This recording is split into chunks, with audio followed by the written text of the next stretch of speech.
Welcome, compadres.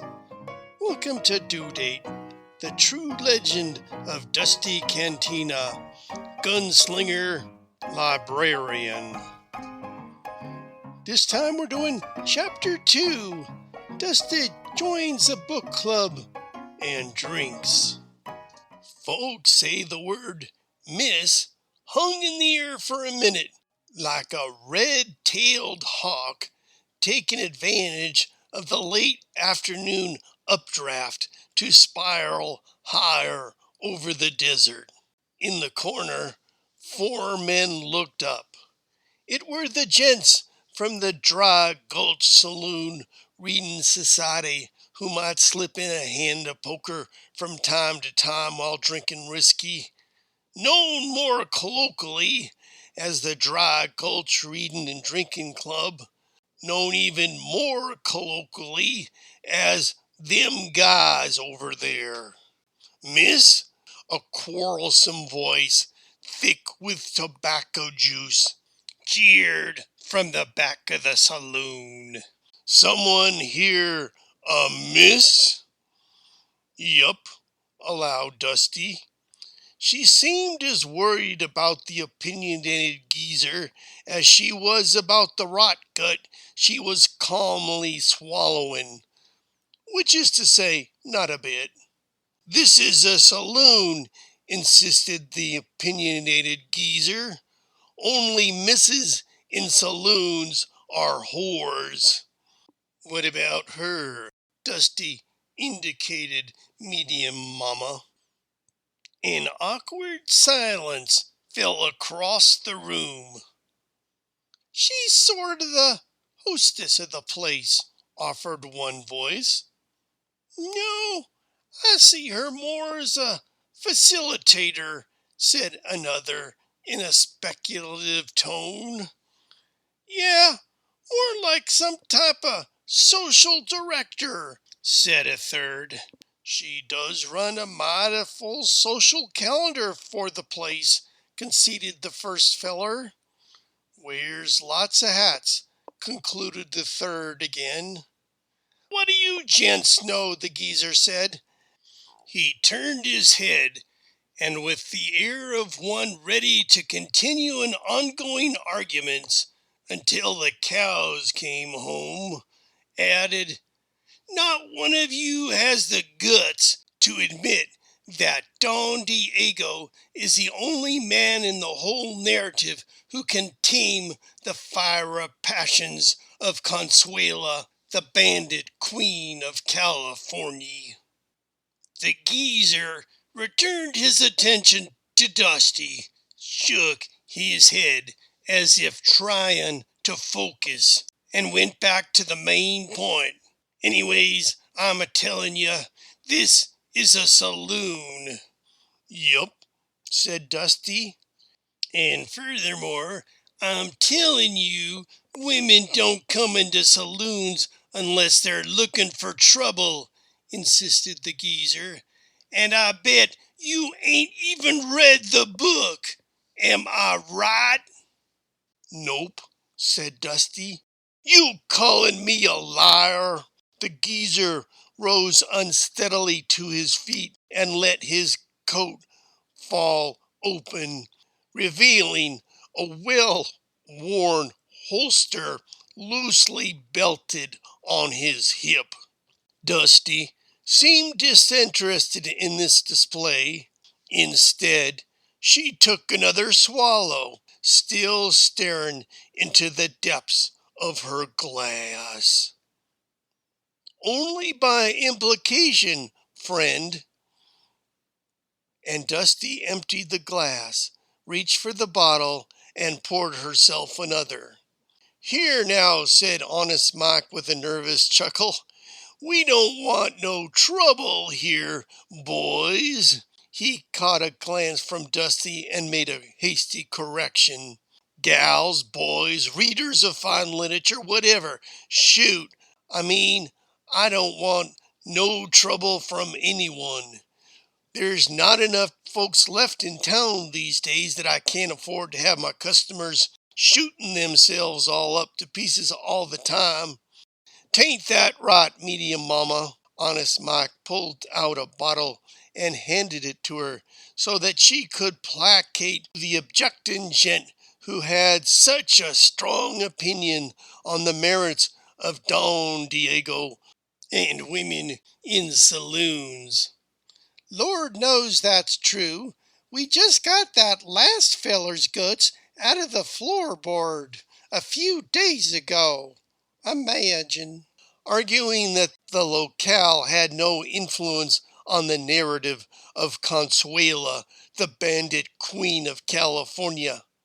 "That was a book club meeting to remember," chimed in one of the table readers.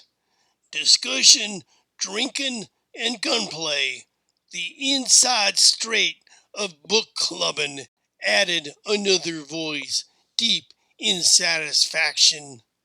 "Consarn it," said another, "he deserved what he got. The narrative is totally dependent on its California locale." "Be that as it may," said Medium Mama, as she delivered a bottle to the feller who was most peeved by Dusty, whose name was Seymour Seamless, "you just take this and shut your trap. Let the lady drink in peace."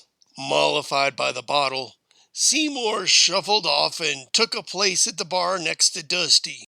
Dusty didn't react except to pour herself another drink and study it thoughtfully. "You be careful with that liquor, miss," sneered Seymour. "That's a man's drink you got in your hand."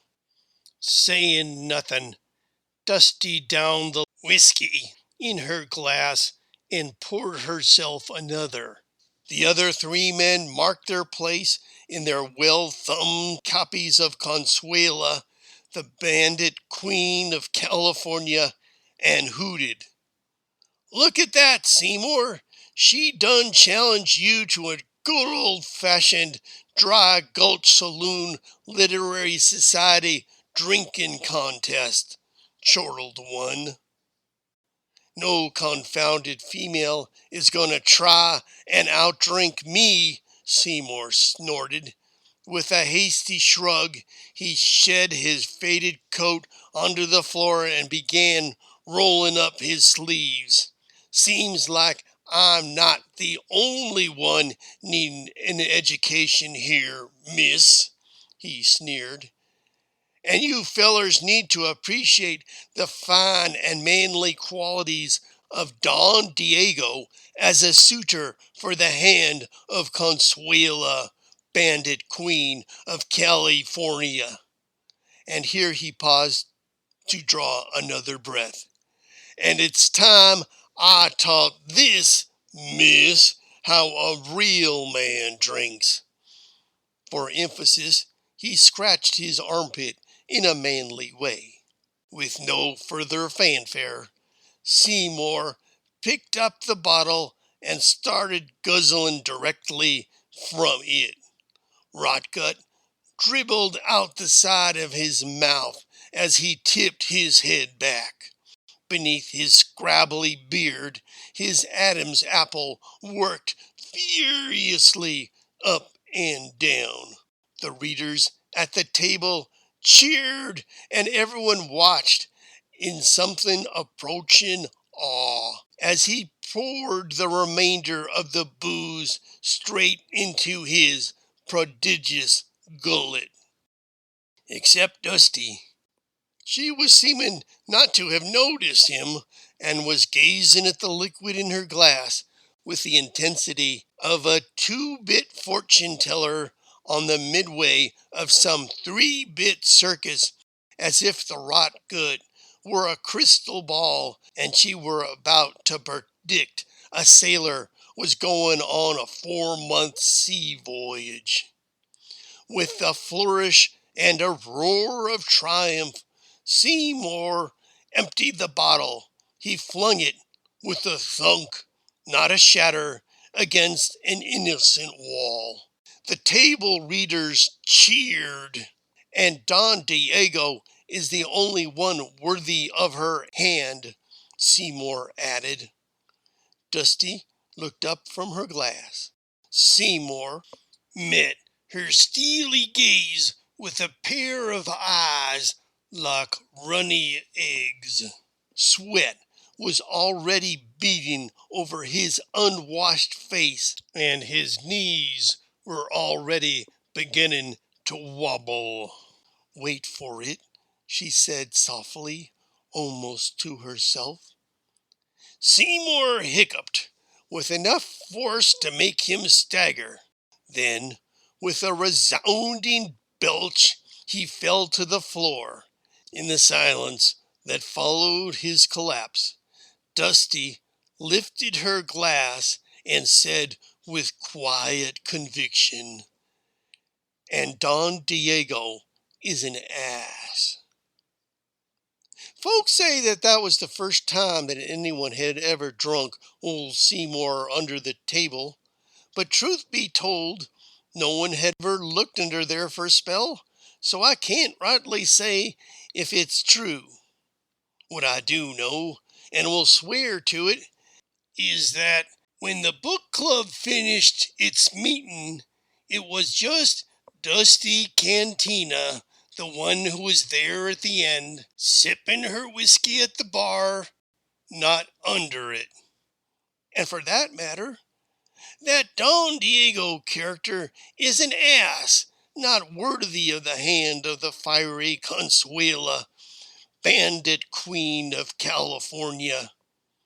Not even worth licking her boots, I reckon.